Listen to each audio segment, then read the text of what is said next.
pink has no transfers, so you guys can let her rip. All the bus drivers are very nice. They're really nice. It can be a tight squeeze. Every night was a different experience. You be good. I'll try. They're all characters. That's what I would say. I think we have a lot of characters on our staff. Have a good one now. It's a phenomenally great asset to have in the city of Dubuque. Is everybody happy? Now let's ride. Let's get home in the fun.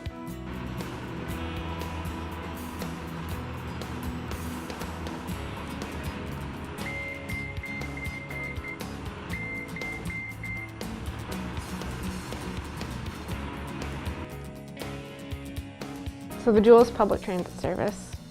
Public transit service is an alternative to owning your own car.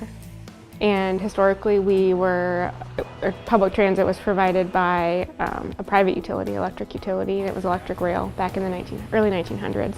And then the city actually purchased it from Interstate Power, I think for $1, back I think in the 60s or 70s.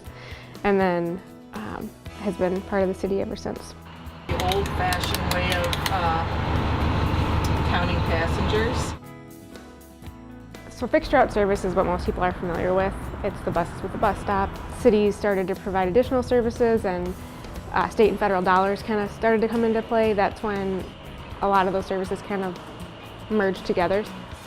So minibus is a door-to-door service that exists because of the Americans with Disabilities Act, and it exists for people who can't use the fixed route system. So it's a door-to-door. We'll pick you up. You make an appointment, we pick you up, we take you to your appointment. It can be doctor, it can be shopping, it can be whatever you need to go to, but it's really provided for people who can't use the regular fixed route service. Night Rider is our route that was designed based on input from college students, and it runs from 6 to 2:40 a.m. and it goes to shopping on the west end until about 11, and it goes downtown during that time as well, and then from 11 to 2:40 it really focuses on downtown. I think it's probably one of the best things that we've done, the Jule that is, but also the students, the kids that would get on and not try to get in the car. And this allows all those kids this opportunity to get rides back to Loris, UD, Clark, or wherever, to the different bars they even want to go to. So I think it's a great thing. They all gave me a hug and says, you know what? We've heard so much good things about you. We just can't tell you enough how much we appreciate you taking care of our daughters. All the money in the world will never replace that.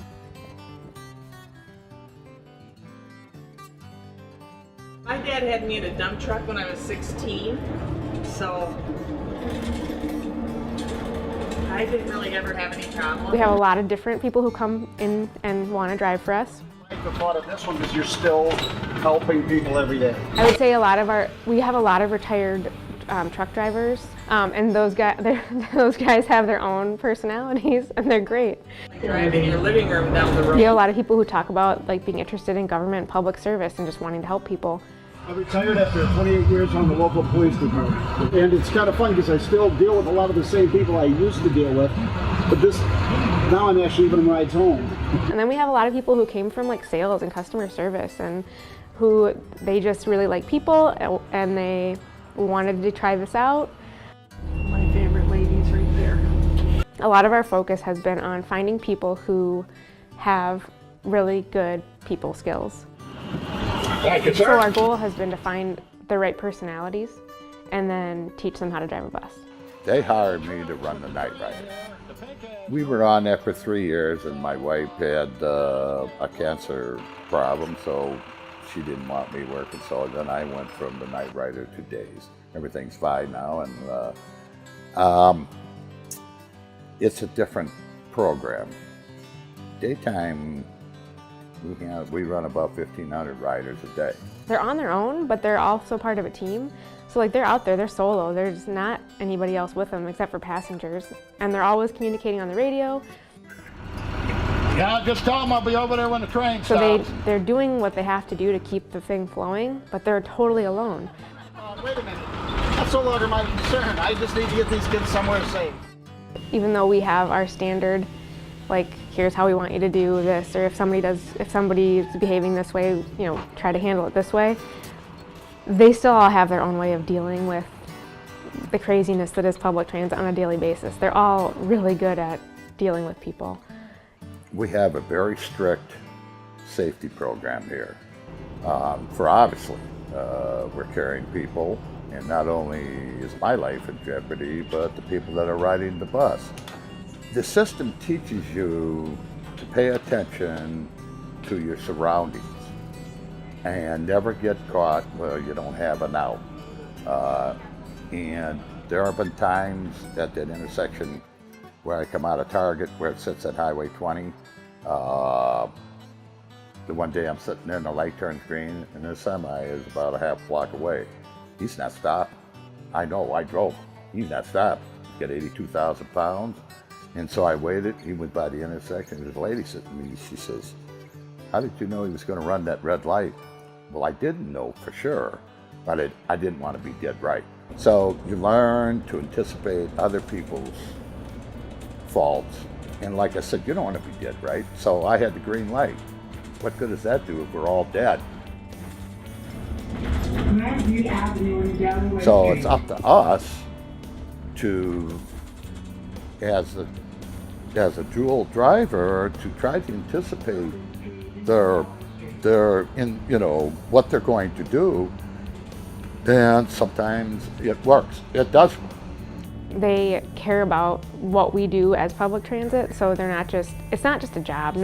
I don't think you can be in this business and just show up, because you have so many people who their day might be not very good, and you are making it or breaking it sometimes, and they know, our drivers know that, and they know that they can make somebody's day, and that's what they try to do. At least in my case, I try to take care of everybody to a certain point.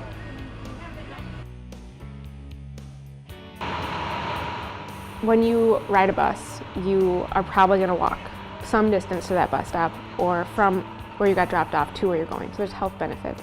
There's cost benefits in that you don't have to own you don't have to own a vehicle at all, or you don't need to own multiple vehicles in your same household.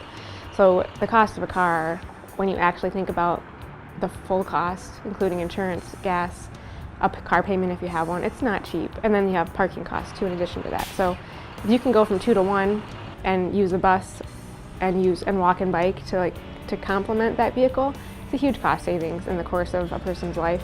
So public transit just is one piece of a larger transportation infrastructure in a community.